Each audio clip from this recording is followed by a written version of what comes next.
How much does strabismus surgery cost?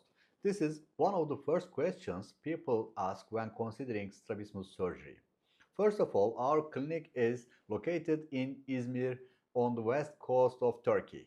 And every year we treat many strabismus patients from different cities and as well as from other countries.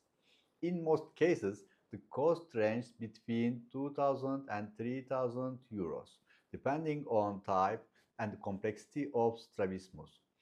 But strabismus surgery is more than just a medical procedure. It helps protecting visual acuity, supports healthy visual development in children, and reduces the risk of amblyopia. Beyond the medical benefits, patients often experience increased self-confidence and better eye contact and more comfortable social interaction after having surgery.